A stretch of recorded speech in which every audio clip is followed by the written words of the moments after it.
Hello, I'm Terry Badger, Managing Editor at BAI and host of the BAI Banking Strategies podcast.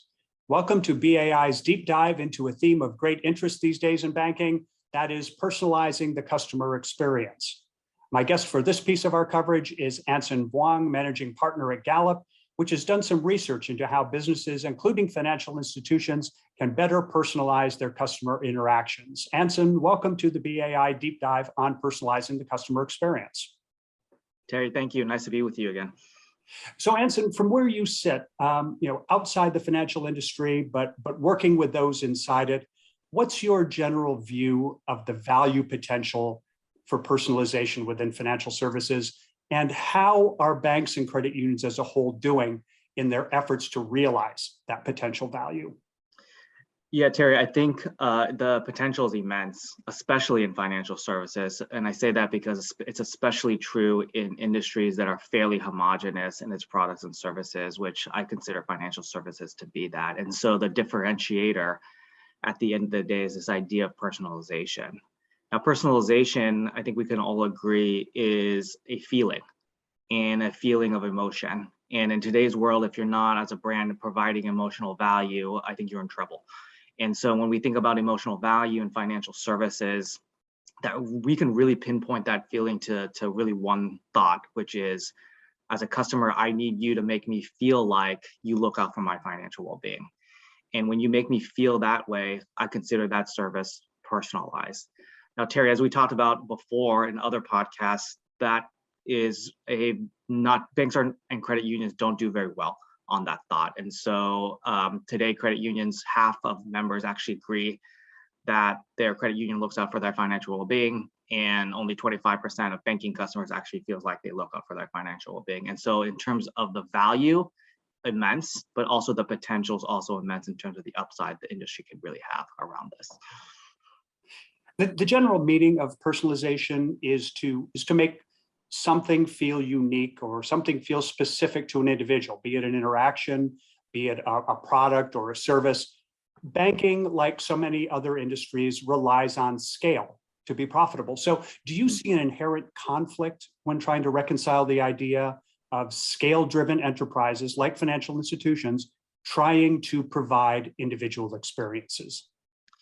Yeah, so I think we need to first define the problem correctly, right? I don't think banks and credit unions have a personalization issue. To your point, Terry, they have a personalization issue at scale, right? And so you are managing a distribution curve, what I call you're in the business of moment management.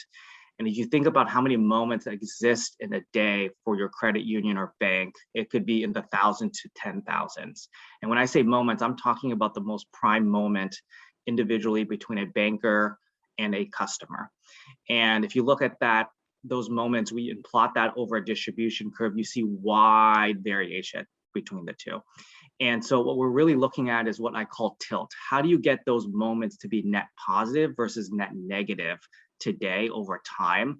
Because you have good personalization in your network, right? If I took the top 10% of your bankers today, I would almost guarantee you that they deliver a personalized experience. The issue there is that I could probably explain that more through them and their personality and their talent than the actual organization driving that. And so the question is, do you have more customers that are not actually engaged or emotionally attached, as we talked about, and mostly more apathetic or indifferent? And so the question is, how do you get the math to work in your favor and get the tilt in the experience to go positive versus negative in that distribution curve?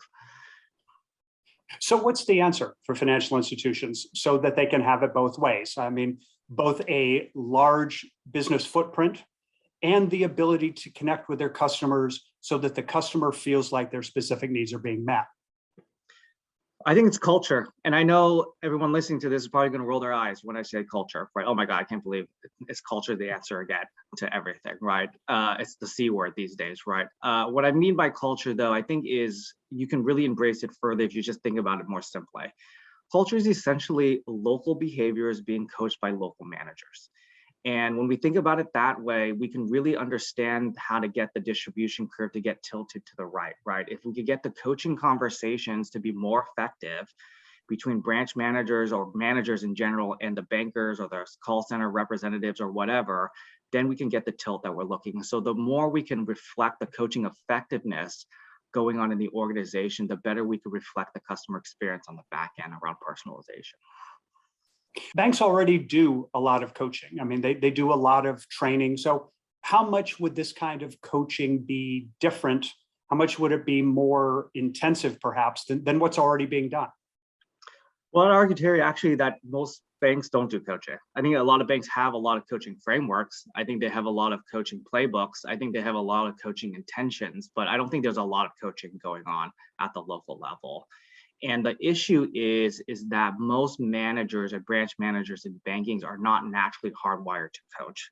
And what I mean by that is, if you look at the army that you have, not the one you wish you had, the one you actually have, and you look at their natural psychology. So Gallup uses a tool called Clifton Strengths, and this tool essentially helps us understand the natural thoughts, feelings, and behaviors of people. And what this can really help us understand in banking is how these bankers and branch managers are naturally hardwired. And when we look at branch managers specifically, we see really two things pop out, right? One is that they are much more task focused than people focused. And so they're much more comfortable living in the operational aspects of their jobs and the actual people aspects of their job. And thereby they're not going to coach under their own volition. The second piece is that they're naturally more agreeable, meaning that they tend to not like to give feedback. These managers tend to be younger. They have not had the life financial experiences that the customer are actually asking them to talk about. And thereby they're more shy to give feedback in situations to their bankers around actually how to coach or how to have better quality conversations with their customer. And so those two behaviors or mindsets, I should say, combined really doesn't make abstract coaching thoughts that you try to roll out into the network really stick, because essentially they don't know what that means. And if they don't know what that means, then they can't manage towards it and they don't coach. And so what you see is, as much as you spend time, energy at the senior leadership level, driving coaching behaviors and things like that, you actually don't get the pull through on the local level because you rely so much on the natural volition of those branch managers, who they are not naturally hardwired to do.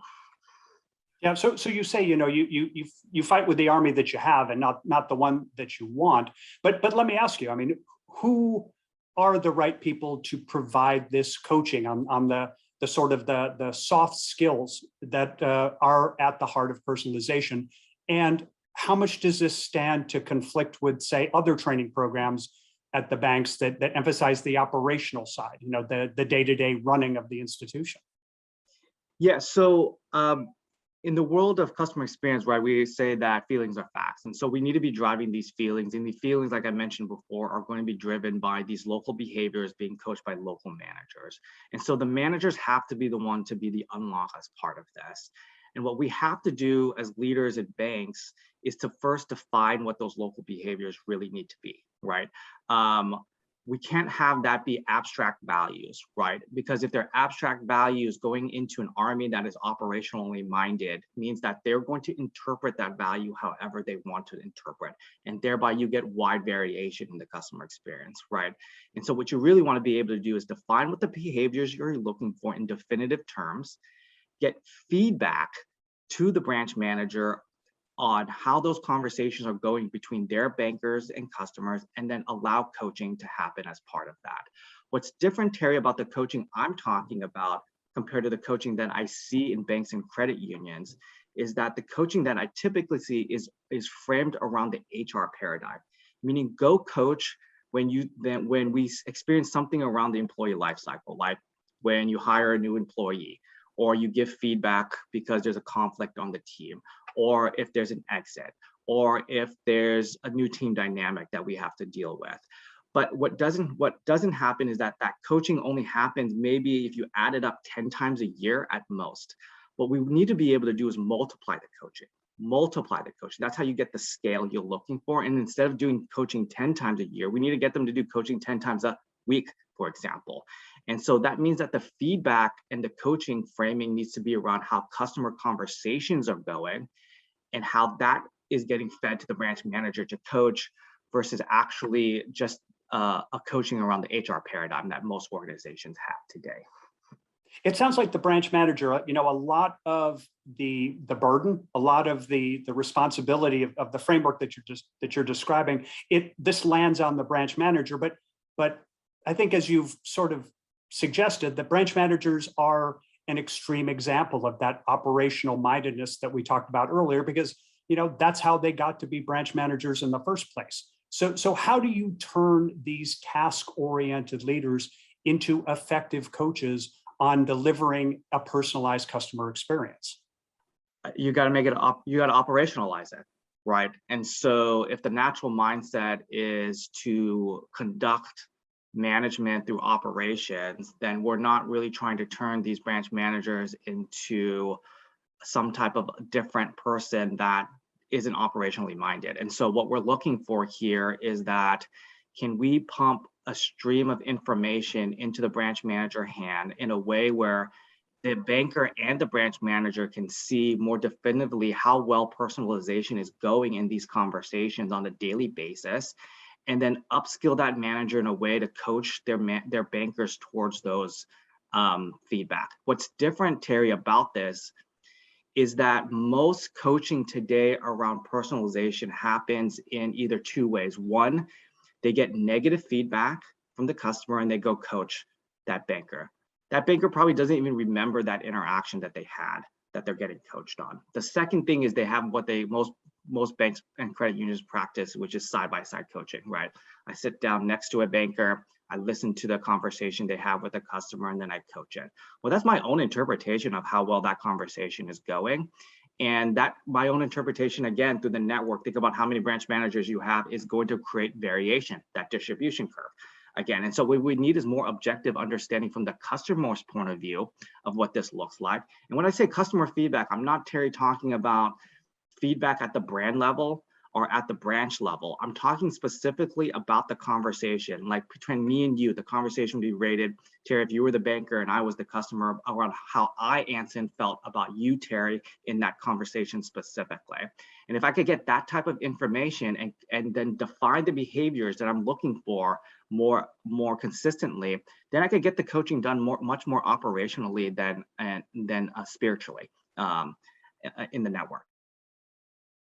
How do you get that type of conversation that you're talking about? It sounds like it's not the voice of the customer. It's something. Then again, it's kind of a different sort of one-on-one type individual in the moment kind of experience. So how will you get those conversations?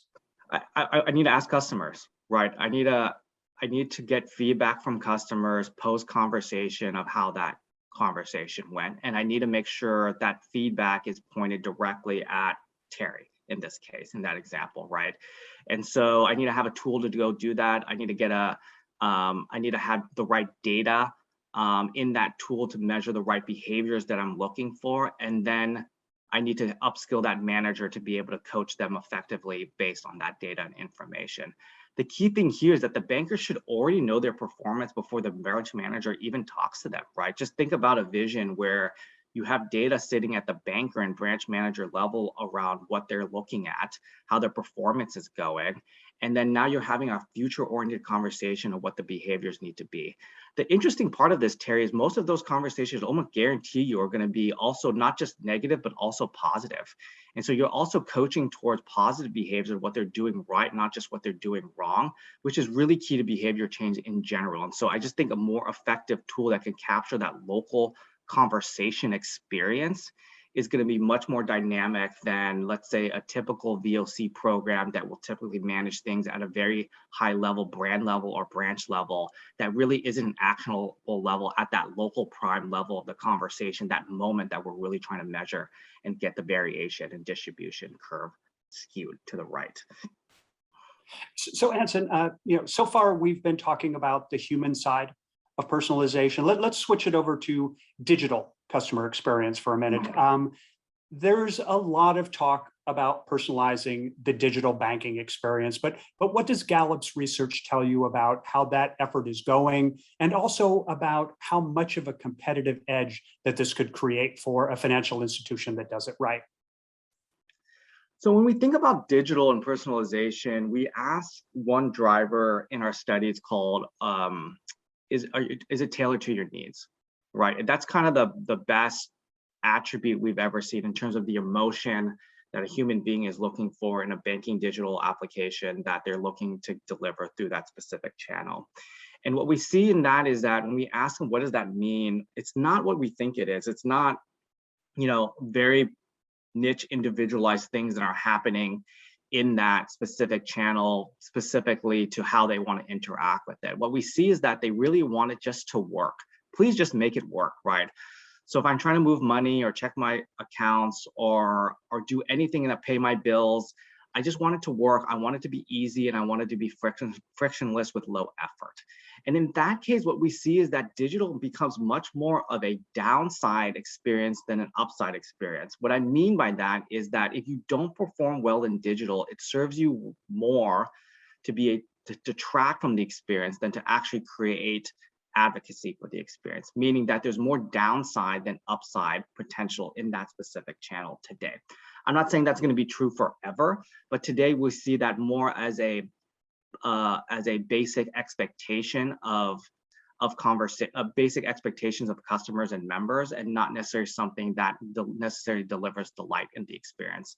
And so what actually ends up happening is that they look to human channels and human beings to actually deliver that delight.